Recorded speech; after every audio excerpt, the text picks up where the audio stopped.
எரேமியா 28ஆம் அதிகாரம் 1ஆம் வசனம் முதல் 17ஆம் வசனம் வரை.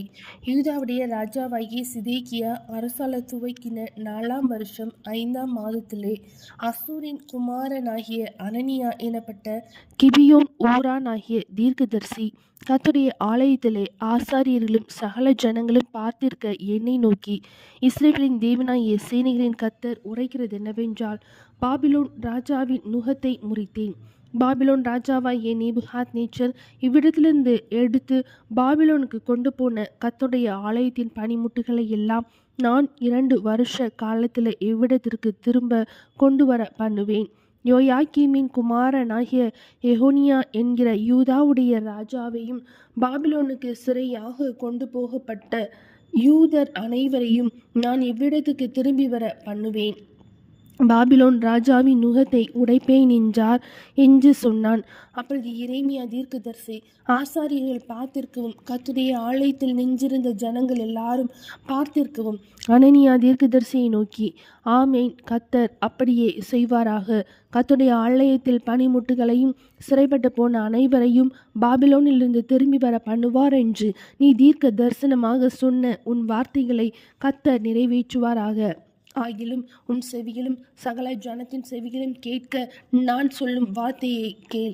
பூர்வ காலம் முதல் எனக்கு முன்னும் உனக்கு முன்னும் இருந்த தீர்க்கதரிசிகள் அநேகம் தேசங்களுக்கு விரோதமாகவும் பெரிய ராஜ்யங்களுக்கு விரோதமாகவும் யுத்தத்தையும் பஞ்சத்தையும் கொள்ளை நோயையும் குறித்து தீர்க்க தரிசனம் சொன்னார்கள்.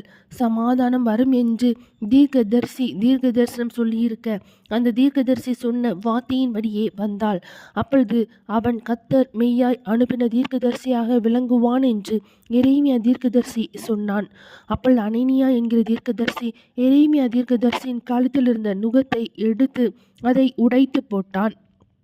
பின்பு அனனியா சகல ஜனங்களுக்கு முன்பாகவும் இந்த பிரகாரமாக 2 வருஷ காலத்திலே பாபிலோன் ராஜாவாகிய நேபுகாத்நேச்சாருடைய நுகத்தை சகல ஜாதிகளின் கழுத்திலுமிருந்து விலக உடைத்து போடுவேன் என்று கர்த்தர் சொல்கிறார் என்றான். அப்பொழுது எரேமியா தீர்க்கதரிசி தன் வழியே போனான். அனனியா என்கிற தீர்க்கதரிசி எரேமியா தீர்க்கதரிசியின் கழுத்தில் இருந்த நுகத்தை உடைத்து போட்ட பிற்பாடு கர்த்தருடைய வார்த்தை எரேமியாவுக்கு உண்டாகி அவர், நீ போய் அனனியாவை நோக்கி, நீ மரநுகத்தை உடைத்தாய், அதற்கு பதிலாக இருப்பு நுகத்தை உண்டு பண்ணு என்று கர்த்தர் சொன்னார். பாபிலோன் ராஜாவாகிய நேபுகாத்நேச்சாரை சேவிக்கும்படிக்கு இருப்பு நுகத்தை இந்த எல்லா ஜாதிகளுடைய கழுத்தின் மேலும் போட்டேன். அவர்கள் அவனை சேவிப்பார்கள்.